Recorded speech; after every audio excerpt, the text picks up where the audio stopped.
If you've watched any video about Space Marine armor in the last 5 years, you've probably been told that Mark II and Mark III Marines couldn't turn their heads, that the helmet was sealed to the gorget. Here's the problem. That's been retconned. The Horus Heresy books and miniatures have depicted turnable helmets for years. So why does every video still repeat it? You know the videos I'm talking about. You've seen them 100 times.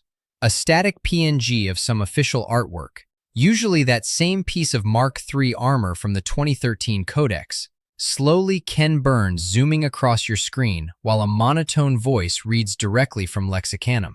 Maybe they've bothered to overlay some ambient epic orchestral music from a royalty-free library. Maybe they haven't. The script is indistinguishable from the wiki entry because it is the wiki entry, barely paraphrased, read aloud for people who couldn't be bothered to scroll through the page themselves. Power armor had fixed helmets that prevented the wearer from turning their head. No citation, no qualification, no acknowledgement that this claim was contradicted by every Forge World miniature and Horus Heresy novel published in the last decade. Just the wiki talking point, regurgitated into your ears, contributing to the accumulated misinformation that has calcified around this hobby like mineral deposits in an old pipe. Unlike some videos, this one isn't sponsored by, What it is, however, is a corrective.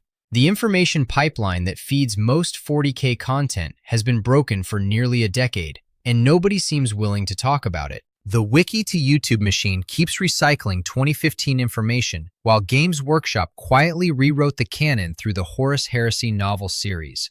A series that started in 2006 and eventually grew to over 50 mainline entries. That's 50 books of updated, expanded, and corrected lore. 50 books that most content creators apparently haven't read. So let me tell you what actually happened. And if you're here because Space Marine 2 convinced you the setting was worth exploring, don't worry, this isn't gatekeeping. This is what you need to know now that the lore has changed. The setting evolves. Games Workshop publishes constantly. Canonical truth is always provisional. The problem isn't that you didn't know. The problem is that nobody told you. Let's fix that. Picture it. Sometime in the early 2000s, Forge World, Games Workshop's specialist resin modeling division, is developing their Horus Heresy miniatures line. These are premium kits. Collectors and painters are paying top dollar for resin that lets them recreate the civil war that nearly destroyed the Imperium 10,000 years before the present day of 40K. These kits need to sell. They need to appeal to hobbyists who want dynamic, narrative poses for their armies. And there's a problem. If Mark II and Mark III helmets are truly fixed to the gorget, every single Marine in those armor marks will be staring straight ahead like a statue. Every squad, every character, every hero, all of them locked in place, facing forward, unable to check their flanks or track a threat or do anything that looks remotely interesting on a display shelf. The designers made a practical choice, one that carried canonical implications nobody anticipated. They engineered the neck assemblies to allow the helmets to turn. A modeler paying premium prices for resin expects customization options. A fixed-to-gorget design would have looked static and lifeless on the battlefield. So the new kits showed articulated necks. The accompanying Horus Heresy rulebooks reflected this. The Black Library novels followed suit. When Forge World released their updated Mark II armor sets, they specifically redesigned the helmets to enable more modeling options. The neck joints articulate, the helmets turn. This wasn't a subtle change buried in some obscure supplement. It was reflected in every kit Forge World sold to hobbyists paying premium prices for Horus Heresy miniatures. Think about what this means for a second. Every novel written after this point described Marines in early armor marks with full head mobility. Every miniature sold showed turning helmets. Every piece of official Games Workshop product contradicted the fixed helmet claim. Writers depicted Astartes in Mark II and Mark III armor turning their heads constantly, checking flanks, tracking targets, responding to threats from multiple directions. The scenes only work if the Marines can move their necks. Go read any of the Horus Heresy novels from the last 10 years. Pick one at random. Find a combat scene involving Marines in Crusade or Iron armor. Watch what happens. The author describes a warrior glancing left to track movement. Another Marine turns his helm to address a battle brother. A sergeant swivels his head to survey the battlefield before giving orders. These aren't isolated instances. They're constant, pervasive. The novels are built on the assumption that Marines can move their heads regardless of armor mark. And yet, I can guarantee you that if you search for Space Marine Armor Explained right now, go ahead, do it after this video. You'll find content posted in the last 12 months that still confidently states Mark II and Mark III Marines couldn't turn their heads. The community noticed. Of course they noticed. You want to know what one of the highest engagement comments in 40,000 lore discussions looks like? I'll read it exactly as it was written. First Space Marine to turn his head with a helmet be like, "Oh, you're fucked now." That joke has circulated for years. A knowing wink among fans who actually read the books, who noticed the discrepancy, who watched video after video repeat the outdated claim and wondered if anyone was paying attention. Well, I'm paying attention. And now so are you. So where did the fixed helmet myth come from in the first place? Early edition rulebooks and codex entries described the primitive nature of pre-heresy armor marks. This part is true. Mark II Crusade armor and Mark III Iron armor were less sophisticated than later designs. They were heavier. They were harder to maintain. They had real limitations compared to the more refined armor that came after. Mark III in particular was designed for brutal void combat and tunnel fighting, with extra frontal armor plating that made it better suited to advancing into enemy fire than any kind of tactical maneuvering. But somewhere along the line, someone extrapolated. They took primitive and limited and turned it into a specific claim about helmet mobility that the original sources never actually made. The wikis compiled it because it sounded plausible. The videos repeated it because the wikis said it. And nobody checked whether the current novels contradicted it, because checking requires reading, and reading 50-plus Horus Heresy books is a significant commitment that most content creators simply don't make. The result is a bizarre situation. The most popular lore videos confidently state things that Games Workshop's own publishing arm disproved years ago. You, the viewer, have been fed information that was outdated before some of you even started playing. If you came to 40,000 through Space Marine 2, you've been swimming in a sea of fossil content that doesn't match what's actually on shelves at your local bookstore. Here's the thing about 40,000 lore that newcomers need to understand. There's no single authoritative source. There's the tabletop game, which has its own rules and codex entries. There's the Black Library novel line, which has hundreds of books by different authors with varying levels of consistency. There's Forge World, which produces specialist miniatures with their own accompanying lore. There's video games like Space Marine 2 that draw from all of these but make their own choices. And there are the wikis, Lexicanum, the Fandom 40K wiki, which attempt to compile all of this into a coherent reference. The wikis are useful, don't get me wrong. When they're maintained properly and cite their sources, they're invaluable for quick reference.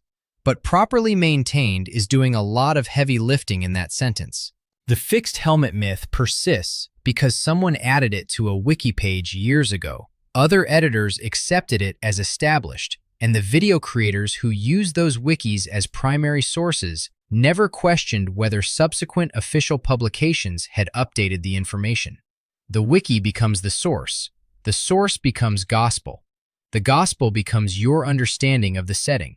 Even when it's wrong, even when it's been wrong for a decade. The fixed helmet retcon is the most visible symptom of a deeper problem, but it's far from the only one. Let me show you what else you've been told wrong.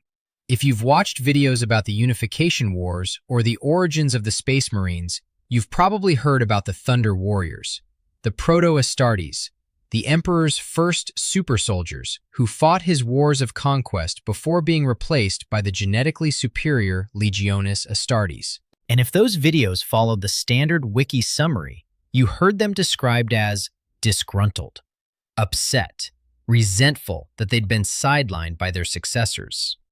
Here's the problem. That framing is not just incomplete, it's actively obscene. The Thunder Warriors weren't retired. They weren't sidelined. They weren't given a pension and a small house in the countryside to live out their remaining years in peace.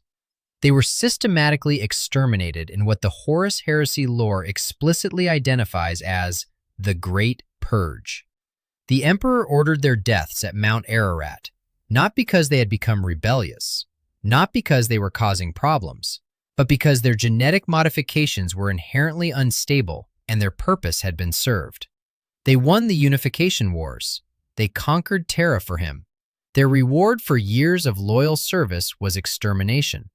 Do you understand the difference between disgruntled and genocide victims? Because calling the Thunder Warriors disgruntled is like calling victims of a purge malcontents who had trouble adjusting. It inverts the moral weight of what actually happened. It makes the Thunder Warriors somehow at fault for their own deaths, as if they brought it upon themselves by failing to gracefully accept obsolescence. The novels tell a vastly different story, and they tell it in blood. Picture Mount Ararat as the lore describes it, the ancient mountain shrouded in smoke of burning encampments.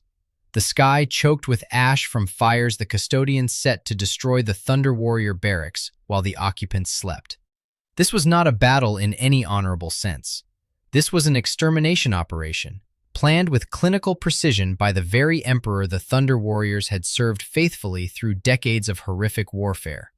The gene craft that created the Thunder Warriors was deliberately rushed. The Emperor needed soldiers fast, soldiers capable of conquering the fractured techno-barbarian kingdoms that had carved up Terra after Old Night. He didn't have time to perfect the process, so he accepted instability. He knew from the beginning that the Thunder Warriors would degrade. Their enhanced physiology would eventually break down, driving them to madness or killing them outright. But that was acceptable because they were never meant to last. They were weapons, expendable weapons, built to win a war and then be discarded. When the culling began, the Thunder Warriors didn't go quietly. Their leader, Ushoten, led a suicidal, defiant assault against the walls of the Imperial Palace itself. Imagine that scene. The battered, mismatched armor of the Thunder Warriors, cobalt and bronze and iron gray, scratched and dented from a lifetime of war against techno-barbarians, charging toward the gleaming gold of the custodian guard arrayed on the walls. The custodians in their auramite plate, each one crafted by the Emperor's own hand. Watching their former brothers-in-arms come screaming toward them with nothing left to lose. Ushoten knew the cause was hopeless. He knew they couldn't win, but he refused to accept execution without resistance, and he led his brothers in one final charge against the very master they had served faithfully.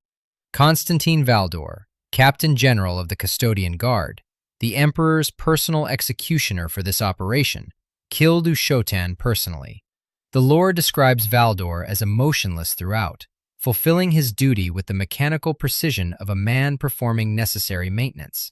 Not murder, maintenance. The Thunder Warriors had served their function. Now they were being disposed of. You want to know how dangerous the Thunder Warriors were?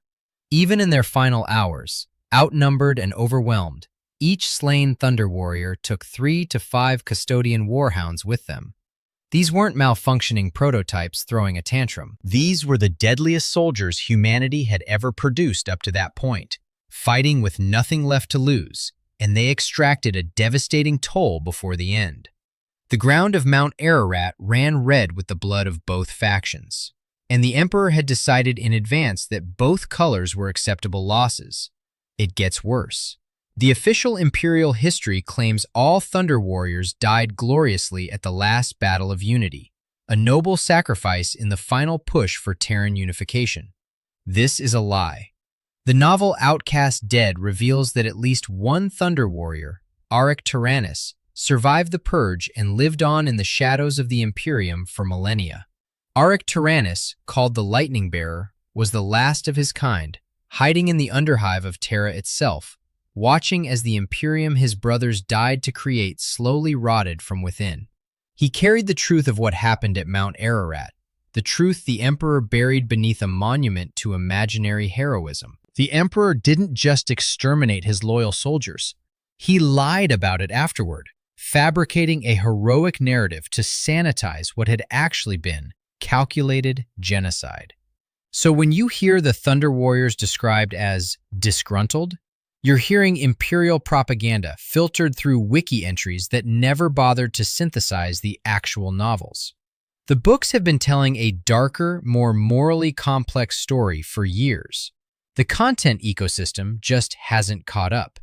The Horus Heresy novels paint a picture of the Emperor as something far more morally ambiguous than the enlightened leader the 41st Millennium Imperium worships. He created warriors specifically designed to be disposable. He used them until their purpose was served. He discarded them through mass murder, and he covered it up. This is essential context for understanding the setting. The Imperium isn't the good guys who happen to use harsh methods. The Imperium was founded on betrayal and genocide from its very first days. The Thunder Warriors are the proof. And every video that calls them disgruntled is inadvertently spreading imperial propaganda 10,000 years after the fact. Here's another one you've probably absorbed without questioning it. Space Marine power armor is described as irreplaceable sacred relics, taking solar decades to forge, passed down through generations with quasi-religious veneration. Videos present this as objective fact about the setting. Power armor is incredibly rare and precious, they say. Each suit represents centuries of accumulated repairs and sacred machine spirit veneration. This is imperial propaganda. You've been repeating in-universe lies as if they were canonical truth. Let me explain the distinction. In the 41st millennium, the present day of Warhammer 40,000, the Imperium is a technologically stagnant theocracy that has forgotten how to manufacture much of its own equipment. Forge worlds labor to maintain gear they can no longer replicate. Tech priests perform rituals they don't understand, anointing machines with sacred oils and reciting prayers that are actually degraded maintenance protocols from a forgotten age. In that context, power armor naturally becomes a relic because producing a new one from scratch is essentially impossible. The scarcity is real within that era. But the present-day Imperium is not the whole of the setting.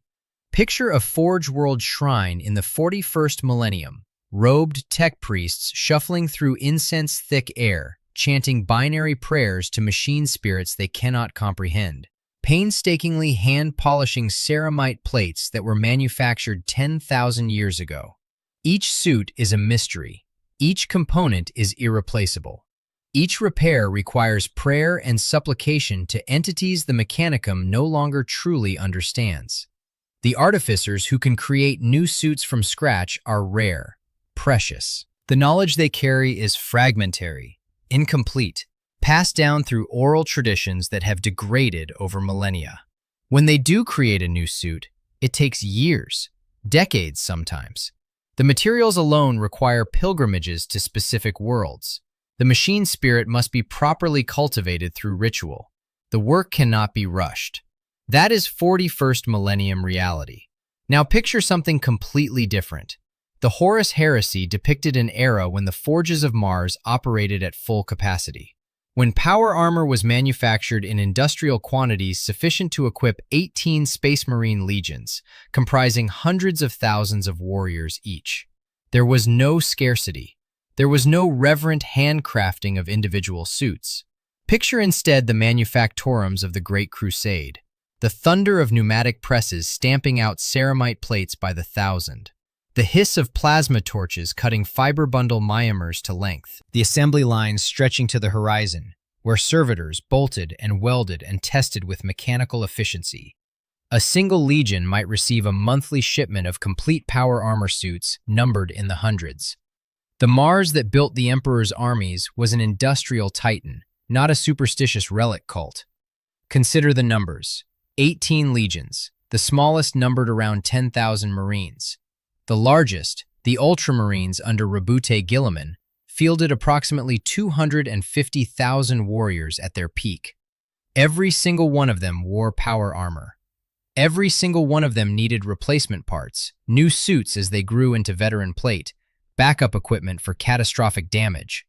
The logistics alone required industrial-scale production. You cannot handcraft 250,000 suits of power armor. You cannot maintain them through prayer and incense. You need factories, assembly lines, standardized parts, quality control processes. The Great Crusade was an industrial war machine, and its equipment reflected that reality. When the Horus Heresy began, both sides burned through armor at catastrophic rates. Loyalist and traitor alike expended suits of power armor like ammunition. The forges of Mars worked around the clock, first for the Emperor, then divided between factions as the Mechanicum tore itself apart. Replacement suits poured off the production lines to fill gaps left by fallen warriors. Nobody treated those suits as sacred relics. They were equipment. Valuable equipment, certainly. Essential equipment, but equipment nonetheless. Manufactured, issued, maintained, replaced. And here's the part that completely demolishes the sacred relic framing in the current era. Primaris Space Marines. Belisarius Cawl, the archmagos who spent 10,000 years secretly developing the Primaris gene seed enhancement, did not handcraft a few dozen suits for elite warriors when he was finally authorized to deploy his creations. He mass-produced tens of thousands of Primaris Space Marines, each one equipped with brand new modular Mark X Tacticus power armor fresh off the production lines. The armor was designed for different battlefield roles: Tacticus for general combat, Phobos for stealth operations, Gravis for heavy assault. It was produced on industrial scales. Every new Primaris Marine received equipment that had never been worn before. Imagine the scene when the Primaris awoke from their 10,000-year stasis. Not the incense-choked reverence of a chapter's reliquary, the cold sterility of Cawl's laboratories beneath Mars. Harsh lumen strips casting clinical white light over rows upon rows of identical stasis pods. The hiss of pneumatic seals breaking as thousands of genetically perfected warriors open their eyes simultaneously.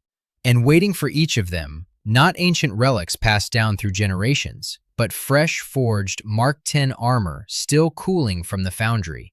Each suit identical to the 10,000 beside it, each one manufactured with the industrial efficiency that the 41st Millennium Imperium had forgotten was ever possible. Cawl had 10,000 years to work, 10,000 years to perfect his production methods, 10,000 years to stockpile equipment while the rest of the Imperium forgot how to manufacture basic technology. When the Indomitus Crusade launched, Cawl could equip entire new chapters from scratch, not with inherited relics, but with brand new equipment built specifically for its intended wearers. The Mark X system is modular by design. A Marine can swap between Tacticus, Phobos, and Gravis configurations depending on mission requirements. The parts are standardized. The components are interchangeable. This is manufacturing efficiency, not sacred craftsmanship. Cawl built an army, and he built it the way you build any army, with logistics, production capacity, and standardized equipment. The sacred relic mythology isn't wrong because it was retconned. It's wrong because content creators repeated a claim that was always qualified by in-universe context and presented it as objective fact about the setting. When a 41st Millennium Imperial citizen describes power armor as sacred, they're expressing their era's religious relationship with technology they no longer understand. When a YouTuber repeats that claim without context, they're spreading propaganda as canon. If you came to 40K through Space Marine 2, here's what you need to know. The armor Titus wears is not an ancient, irreplaceable relic. It's standard-issue Primaris equipment. Cawl made tens of thousands of them. The reverent framing is part of the Imperium's in-universe culture, not an objective statement about manufacturing capacity. Don't let anyone gatekeep you with sacred relic mysticism when the actual lore says otherwise. Now let's talk about what the standard armor videos get catastrophically wrong when they do their comfortable mark-by-mark walkthrough. Mark IV Maximus armor. You've heard it called the pinnacle of pre-heresy design, the perfect armor, the golden standard against which all other marks are measured. Videos describe it with reverent awe, the culmination of 10,000 years of development, the finest power armor humanity ever produced, issued to elite units at the forefront of the Great Crusade. Here's the thing they don't tell you. Mark IV wasn't some mystical achievement of forgotten superscience. It was an iterative improvement over Mark III, developed because Mark III had obvious problems. The iron armor's frontal weighting made it excellent for boarding actions and tunnel fighting, but terrible for anything requiring sustained movement across varied terrain. Marines in Mark III could advance into fire. They couldn't chase a retreating enemy. They couldn't respond quickly to flanking maneuvers. They couldn't do anything that required them to move faster than a determined walk. The Mechanicum's solution was straightforward. Strip out the excessive frontal plating, redistribute the weight more evenly, improve the joint articulation, and upgrade the power systems to handle the increased mobility demands. That's Mark IV, not a revolutionary leap, an evolutionary refinement. The kind of incremental improvement that any engineering project produces when it has sufficient time and resources. The pinnacle framing obscures a crucial fact. Mark IV was being mass-produced at the outbreak of the heresy. Horus received entire supply shipments of Mark IV armor destined for his legion's forward elements. Shipments he diverted to equip his most loyal followers before turning traitor. The sons of Horus, the Emperor's children, the World Eaters, the legions that struck first at Istvan III, wore significant quantities of Mark IV because they'd been prioritized in the supply chain. Think about that for a moment. The pinnacle armor wasn't rare. It wasn't precious. It was the new standard issue, rolling off production lines in quantities sufficient to re-equip entire legions. The loyalist forces at Istvan III wore older marks not because Mark IV was too sacred to issue widely, but because the supply hadn't reached them yet. The newest gear went to the units closest to the War Master, the units that would turn traitor. When the heresy erupted, the Mechanicum's production capacity suddenly had to serve both sides. Forge Worlds chose factions. Supply lines collapsed. The orderly replacement of older marks with Mark IV stuttered and stopped. Suddenly, that new standard became genuinely rare, not because it was inherently precious, but because the war shattered the logistics that had been mass-producing it. The novels show this clearly. Marines in the early heresy battles wear whatever they can get. Mixed marks in the same squad. Salvaged pieces bolted onto damaged frames. The reverent descriptions of Mark IV's perfection give way to desperate pragmatism as supply lines collapse and every suit becomes valuable simply because replacements aren't coming. This is the reality the wiki summaries don't capture. Mark IV wasn't sacred. It was industrial. It became precious only when the industry that produced it tore itself apart. And that brings us to Mark V, heresy armor, the desperate compromise. You've seen the distinctive studded appearance, the round rivets dotting the shoulder plates and greaves. Videos describe them as reinforcing studs, structural elements holding the armor together. This is correct, but it dramatically undersells what those studs actually represent.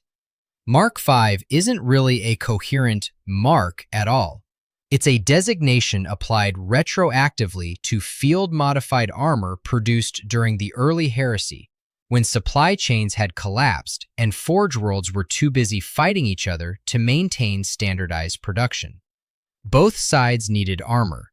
Neither side could produce it properly, so they improvised. The studs exist because the molecular bonding techniques that held earlier marks together require specialized equipment. Equipment that might be on a Forge World that's now hostile. Equipment that might have been destroyed in the initial fighting. Equipment that simply isn't available when you need to get warriors back into the fight immediately. So the armorers fell back on older methods, cruder methods. Rivets and bolts instead of molecular bonding. Hand-fitted plates instead of precision-manufactured components. Whatever works right now, because there's a war on, and perfection is a luxury the dead can't afford. The Horus Heresy novels depict Mark V production as barely controlled chaos. Forge World armorers working around the clock with whatever materials they can scavenge. Damaged Mark IV suits cannibalized for parts. Mark III components welded to Mark II frames. Power systems jury-rigged from vehicle components because the specialized reactor units aren't available. The result looks crude because it is crude. But here's what the videos don't emphasize. Mark V armor worked. It kept Marines alive through some of the most brutal fighting in human history. It was ugly, it was inconsistent, it was a monument to desperation. But it fought its way through Istvan, through the Shadow Crusade, through the grinding attritional warfare that defined the middle years of the heresy. There's a scene in one of the later Horus Heresy novels, I won't spoil which one, where a Marine looks at his Mark V armor and realizes he can identify 5 different armor marks in its components. His left pauldron is Mark III. His right is Mark IV salvage. His chest plate is original Mark II with additional ceramite welded over battle damage.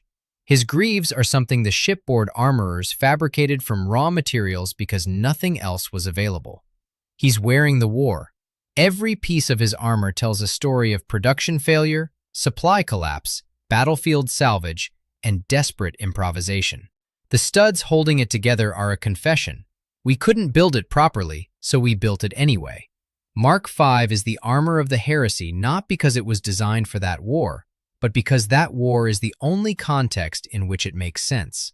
It exists because everything that made Mark IV possible had been destroyed. And the videos that describe it as just another step in the chronological progression completely miss the point.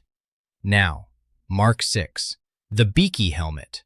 If you've been in the hobby for any length of time, you know the silhouette. The distinctive pointed snout. The angled faceplate that gives Space Marines an almost corvid appearance. Hence the official designation Corvus armor. It's become iconic, one of the most recognizable helmet designs in all of Warhammer 40,000.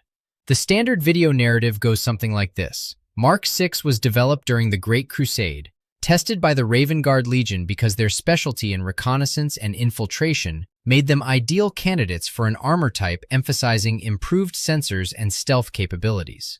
This is technically accurate but misses crucial context that the Horus Heresy novels provide.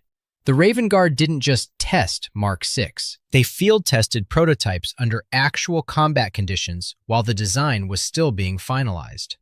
The Alpha Legion, another force specializing in covert operations, also received early shipments. This wasn't arbitrary. The designers specifically wanted feedback from units that would push the armor's sensor systems to their limits. But here's what's interesting. The beaky helmet that became Mark VI's most recognizable feature started as a sensor housing solution, not an aesthetic choice. The pointed snout contains an enhanced auto-sense array, better target acquisition, improved low-light vision, superior atmospheric analysis. The angular faceplate reduces the helmet's sensor signature, making it harder for enemy auspex systems to detect. Form followed function. The helmet looks like that because it works better that way. The Raven Guard tested it.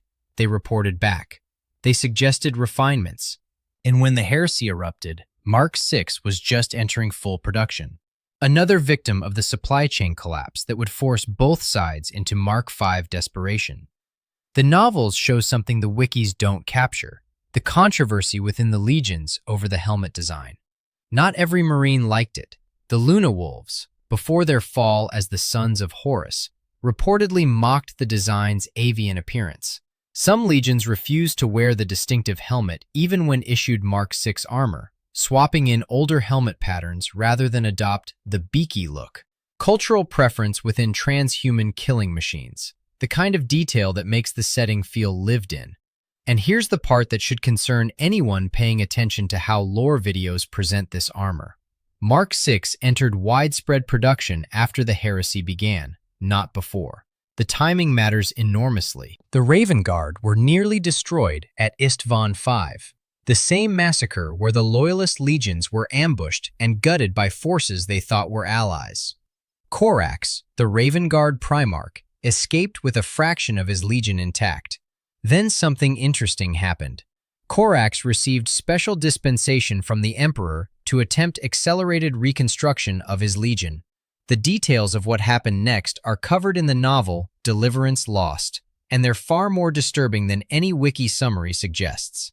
The Raven Guard's desperate attempts to rebuild, their experimentation with the Primarch's genetic template, the disasters that resulted, these events happened concurrently with Mark VI entering production.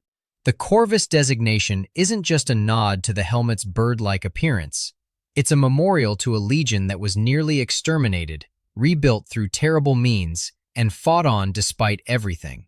That's the kind of context that matters, and you won't find it in the 20-minute slideshow presentations. Speaking of things that don't fit the neat chronological structure, Terminator armor.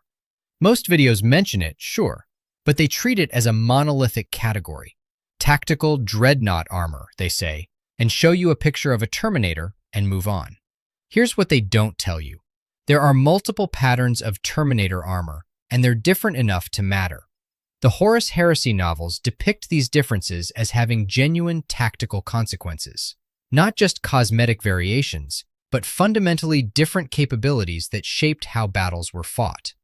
Cataphracti pattern was the original, the oldest design, developed before the Horus Heresy. It's the heaviest, the most protective, and the slowest. The massive shoulder guards and thick ceramite plating make a Cataphracti Terminator nearly immune to small arms fire. But that protection comes at a cost. Cataphracti armor is so heavy that its servos struggle to move at any real speed. A Marine in Cataphracti plate cannot run. Period. The armor won't allow it. The Justarin, the elite of the Sons of Horus, Abaddon's personal bodyguard, wore Cataphracti. Picture them at Istvan III, advancing through the ruins of the Coral City in their black and gold plate. Unstoppable juggernauts wading through bolt fire, each step deliberate, each movement inexorable.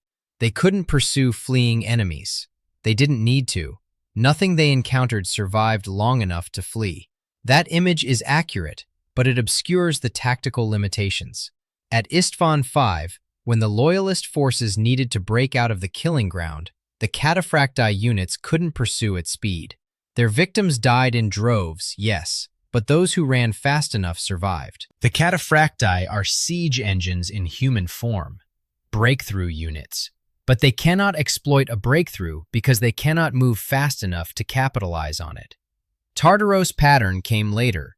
It was designed to address Cataphracti's mobility limitations while retaining as much protection as possible.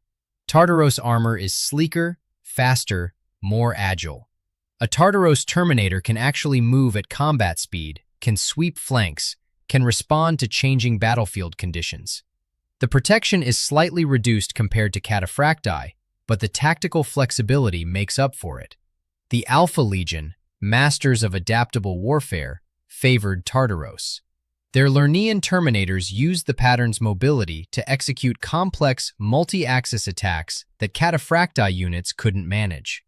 They'd strike from unexpected angles, relocate before counterattacks could develop, and strike again. The armor let them fight the way their legion's doctrine demanded. Indomitus pattern is the most common in the 41st millennium. It's the standard Terminator armor you see in most media, the iconic silhouette with the distinctive crux terminatus on the shoulder. Indomitus represents a compromise between Cataphracti protection and Tartaros mobility, optimized for the degraded manufacturing capacity of the post-Heresy Imperium. It's what most chapters use because it's what most chapters can maintain. The Horus Heresy novels make clear that the pattern you wore shaped how you fought. A commander deploying Cataphracti knew his elite unit could crack any position but couldn't exploit the breakthrough. A commander with Tartaros knew his Terminators could maneuver but might take casualties that Cataphracti would have shrugged off. The choice wasn't aesthetic, it was doctrinal, and the battles reflected this. At the Siege of Terra, the climactic finale of the Heresy, both patterns saw extensive deployment. The Imperial fists defending the walls relied heavily on Cataphracti for their ability to hold positions against overwhelming assault. The World Eaters breaching those same walls used mixed formations, with Cataphracti leading the charge through killing fields and Tartaros-equipped reserves moving to exploit the gaps that opened. The novels describe specific engagements where the armor pattern determined outcomes. Loyalist Tartaros units conducting mobile defense, trading space for time because they lacked the armor to hold fixed positions. Traitor cataphracti formations grinding forward through defensive fire that would have shredded lighter armored Terminators. This isn't flavor text, it's tactical reality. But most videos treat Terminator armor as a single thing, mention it between Mark 7 and Mark 8, and move on. The nuance gets lost. The tactical implications get lost. Another omission that signals lazy research. Now let's talk about the omissions. The things most armor videos skip entirely, either because the wiki entries were thin or because the subjects didn't fit the comfortable mark-by-mark chronological format. These omissions signal lazy research as clearly as the outright errors. Scout armor is not true power armor. This is a specific technical detail that matters, and most videos either get it wrong or don't mention it at all. True power armor derives its capabilities from an integrated fusion reactor, the distinctive backpack that provides power for servo-assisted movement, environmental sealing, auto-senses, and the neural interface with the wearer's black carapace implant. Scout armor has no fusion reactor. It's derived from Imperial carapace armor, the same basic protective equipment worn by elite Astra Militarum units like stormtroopers, scaled up for the larger physique of a Space Marine neophyte. Look at a Scout Marine and look at his back. No power pack, no fusion reactor, no distinctive vents and cooling systems. Why does this matter? Because Scout armor's lack of power packs explains Scout tactical doctrine. Scouts rely on their own augmented physiology, not mechanical assistance. They don't have servo-assisted strength or the full suite of auto-senses that power-armored Marines enjoy. This is why they emphasize stealth, reconnaissance, and precision strikes rather than frontal assault. They're not wearing light power armor. They're wearing something fundamentally different that shares an aesthetic but not an engineering basis with the equipment their senior brothers use. When you understand this, Scout Marines suddenly make more sense. They're not just younger Marines in cheaper armor waiting for the good stuff. They're operating under completely different tactical constraints. Their doctrine emerges from their equipment, not the other way around. The carapace armor forces a particular approach to warfare, one that emphasizes skill and subtlety over brute force. A Scout can't punch through a reinforced door. A Scout can't shrug off bolter fire. A Scout can't interface with vehicle systems through his armor's machine spirit. All the things a fully armored battle brother takes for granted are simply unavailable to the neophyte in his carapace plate.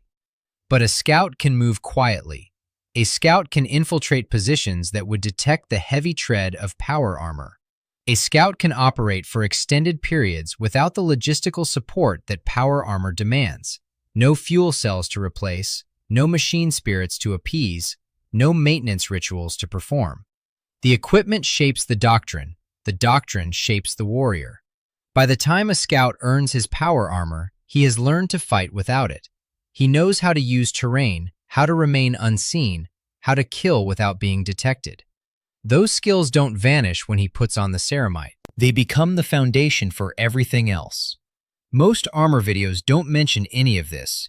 Centurion warsuits get even worse treatment. Most comprehensive armor guides skip them entirely. And the reason is structural. Centurions don't have a Mark designation, so they don't fit the Mark 1 through Mark 10 format that dominates armor videos. They're not power armor in the conventional sense. They're powered exoskeletons worn over a Space Marine's existing power armor. Essentially, walking weapons platforms that sacrifice mobility for overwhelming firepower. Picture what it means to pilot a Centurion. The Marine is already sealed within his own power armor, encased in ceramite, connected to his suit through the black carapace's neural interface.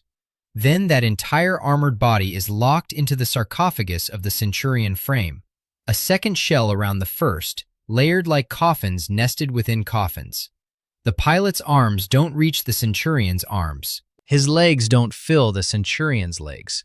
He operates the hulking exoskeleton through manual controls, augmented by his underlying armor's autosenses, physically isolated within layers of metal and weapons systems, seeing the battlefield only through external feeds piped into his helmet display.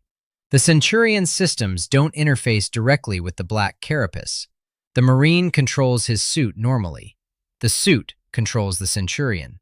There's a delay, an abstraction, a separation between warrior and warframe that other armor types don't impose. The sensation must be deeply strange. Your body moves inside your armor. Your armor doesn't move inside the Centurion. You command the Centurion through switches and triggers, not through the neural link that makes power armor feel like a second skin. The Centurion responds to your instructions, not your instincts. In the heat of combat, that distinction matters. Centurions have been in service for approximately 5,000 years. They're typically operated by specialists from assault or devastator companies who accept the claustrophobic isolation in exchange for the ability to carry weapons that would normally require vehicle mounting. Assault Centurions mount siege drills and flamers for breaching fortifications. Devastator Centurions carry las cannons and heavy bolters that would be too unwieldy for any other infantry platform. A Devastator Centurion can engage targets that would require tank support. An Assault Centurion can breach fortifications that would stop any other infantry assault. The trade-off is mobility. Centurions move slowly, turn slowly, and can't navigate tight spaces that power-armored Marines could pass through easily. But when you need to put heavy firepower where vehicles can't go, Centurions fill that gap. A video that claims to comprehensively cover Space Marine armor without mentioning Centurions is incomplete by definition. But mentioning them requires breaking the chronological format, and most creators choose the easy path over the accurate one. They want to walk you through Mark 1, Mark 2, Mark 3, all the way to Mark 10 in nice, orderly progression. Centurions don't fit that structure, so they get cut. You deserve better. And then there's Mark 9. In official Games Workshop canon, there is no Mark 9 power armor. The numbering jumps directly from Mark 8 Errant to Mark 10 Tacticus, the Primaris standard. Whether this represents a deliberate authorial choice, a numbering oddity, or a space intentionally left for future expansion is never officially addressed. There are rumors, of course. There are always rumors. Some speak of prototype armor developed during the dark centuries after the heresy.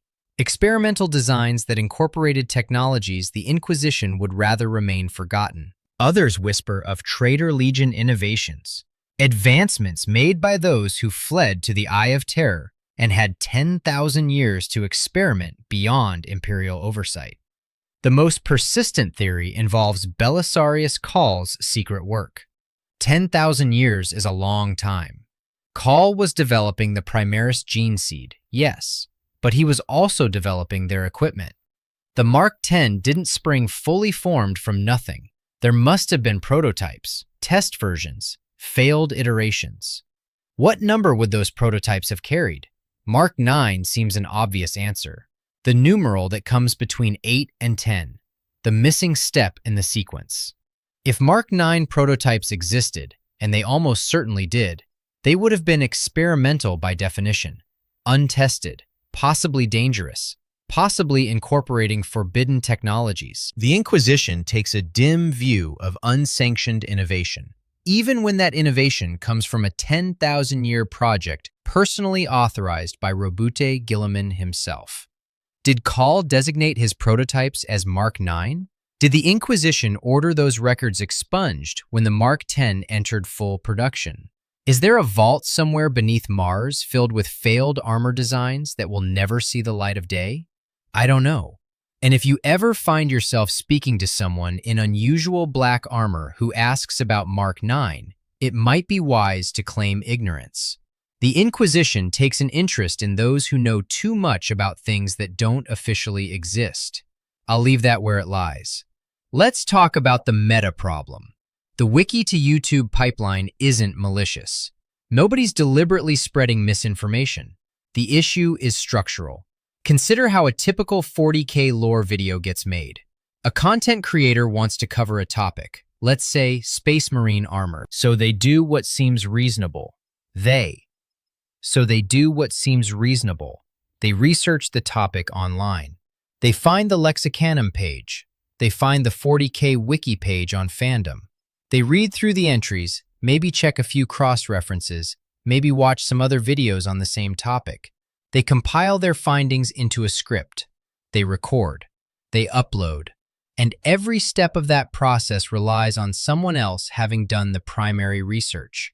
But here's the thing about wikis. They're only as accurate as their last meaningful update. And meaningful updates require someone who's actually read the relevant novels to notice the discrepancy, care enough to fix it, and successfully edit the page without being reverted by other editors who trust the existing version. That's a lot of friction. It's much easier for wrong information to persist than for right information to displace it. The Horus Heresy novel series started in 2006. We're now almost 2 decades into an ongoing project to expand and detail the setting's history. The novels have introduced thousands of pages of new information, retconned plenty of old information, and fundamentally changed how we should understand the pre-heresy era. But the wiki entries were often written years ago by people who hadn't read the new books, based on older sources that have since been superseded. And the video creators cite the wikis, and the videos get watched, and the viewers absorb the information. And now you have millions of people who know things about 40K lore that haven't been accurate for years. The fixed helmet myth, the Thunder Warrior disgruntlement, the sacred relic mysticism, all of it circulating through the community like a virus that refuses to die. The Lexicanum and Fandom 40K Wiki are different resources with different reputations. Lexicanum tends to be more stringently sourced, with editors who insist on citations and canonical backing. The Fandom Wiki is more inclusive but less rigorous, easier to edit, easier to fill with unsourced claims, easier to present fan interpretation as established fact. Neither is inherently bad. Both are useful tools. But neither should be your only source for understanding the setting. The books matter. The novels matter. When a 2019 Horus Heresy novel describes a space marine in Mark III armor turning his head to track a threat, that scene overrides what a wiki editor wrote in 2012 based on a codex from 2009. That's how canon works. The most recent official source takes precedence, absent explicit clarification otherwise. Content creators who don't read the books can't know when the books contradict the wikis, and so the outdated information persists. This creates a feedback loop. New viewers learn incorrect information from videos. Those viewers sometimes become creators themselves. They make their own videos, drawing on what they learned, including the errors. The misinformation propagates, mutates, becomes more entrenched with each generation of content. I've seen comments from viewers who actively defend incorrect information because they've heard it repeated so many times they've internalized it as truth. Every video says Mark II helmets were fixed, so it must be true. The volume of repetition becomes evidence of accuracy, even when the underlying claim was never accurate to begin with. This is how misinformation works, not through malice, but through momentum. Each repetition adds weight. Each confident assertion adds credibility, until correcting the record feels like attacking established consensus rather than simply stating what the sources actually say. If you're still watching, and if you came from Space Marine 2, I'm genuinely glad you're here. Let me give you some practical advice for navigating this ecosystem. First, never trust any single source completely. Not the wikis, not the videos, not even this one. I'm a guy on the internet. I could be wrong about things. I've tried to be accurate, but accuracy is difficult in a setting this vast and contradictory. Cross-reference. Check claims against multiple sources. If something seems important, look for the original citation. Second, when you encounter conflicting information, favor the more recent source. 40,000 lore evolves constantly. A 2004 codex entry does not take precedence over a 2018 novel. The setting grows. Facts change. What was true yesterday may not be true today. Third, understand the difference between in-universe perspective and authorial truth. When a character in a novel says power armor is sacred, that character believes power armor is sacred. That doesn't mean power armor objectively is sacred within the setting's mechanics. The setting is full of unreliable narrators, propaganda, and institutional lies. Part of engaging with 40K is learning to read between the lines. Fourth, the community is worth engaging with, but engage critically. The 40K fandom has incredible depths of knowledge, but it also has incredible depths of confidently wrong information repeated until it sounds true. The Reddit threads, the Discord servers, the comment sections, they're resources, but they're not authoritative. Trust people who cite their sources. Be skeptical of people who don't. Fifth, it's okay to not know things. The setting is vast. Nobody knows everything. The people who act like they know everything are usually the people who've just memorized a particular wiki's interpretation of things. Genuine expertise involves knowing the limits of your own knowledge. Sixth, the Horus Heresy novels are worth reading. Yes, there are 50 plus of them. No, you don't need to read all of them. But reading even a few will give you context that no wiki entry can provide. You'll see how the authors handle things like armor descriptions, character perspectives, and technical details. You'll understand why the wikis sometimes get things wrong. They're compressing thousands of pages into bullet points, and compression loses nuance. So here's where we are. The fixed helmet myth is debunked. Forge World's miniatures show articulated necks. The Horus Heresy novels describe Marines turning their heads constantly. You can stop repeating this one. The Thunder Warriors weren't disgruntled. They were systematically exterminated by the Emperor himself for the crime of being too loyal and too useful.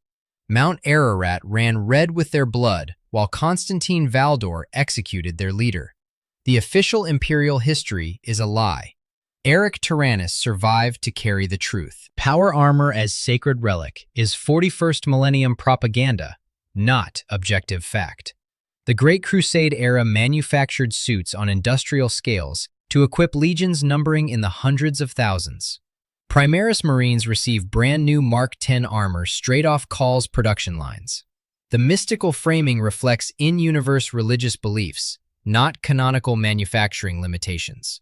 Mark IV was mass-produced industrial equipment that became precious only when the heresy destroyed the production capacity. Mark V was desperation incarnate, held together with rivets because molecular bonding wasn't available. Mark VI was tested by legions that nearly died, and its distinctive helmet was function over form. Terminator patterns aren't cosmetic variations. Cataphracti, Tartaros, and Indomitus have genuine tactical differences that shaped how battles were fought. The Justeran couldn't chase fleeing enemies. The Lernians could outmaneuver defensive positions. The armor dictated the doctrine. Scout armor isn't power armor. It's scaled-up carapace without a fusion reactor or power pack. The equipment shapes the doctrine. The doctrine shapes the warrior. Centurion warsuits deserve mention in any comprehensive guide, but get skipped because they break the chronological format. They're exoskeletons worn over power armor, piloted through manual controls rather than neural interfaces. And Mark IX doesn't exist, officially. You were right to be suspicious. If you've spent the last few years watching 40K content and feeling like something didn't add up, like the videos were repeating claims that contradicted what you'd read or learned or absorbed through other channels, your instincts were correct. The Horus Heresy books corrected this stuff years ago. The Wiki to YouTube pipeline kept recycling 2015 information. And now you know. You're part of the informed minority now. The people who actually know what the books say. The people who can spot when a content creator is reading from an outdated wiki page instead of engaging with current canon. Use that knowledge wisely. Correct people gently when they repeat the myths. Point newcomers toward better sources. Help build a community that values accuracy over easy content. The setting deserves it. And maybe, just maybe, somewhere out there, a Thunder Warrior's shade is grateful that someone finally told the truth about what happened at Mount Ararat. The Emperor didn't reward them for their loyalty. He exterminated them for it. One more thing before I go. If you found this video useful, if you learned something, or if it confirmed what you already suspected, consider subscribing. I'm going to keep making content like this. Content that actually engages with the source material. Content that doesn't just regurgitate wikis. There's more to correct, more myths to debunk, more things that everyone thinks they know, but actually got from a chain of citations that traces back to someone's speculation in 2008. The outdated lore crisis in 40K content creation is real, but we can fix it, one video at a time. Subscribe for more stories like this.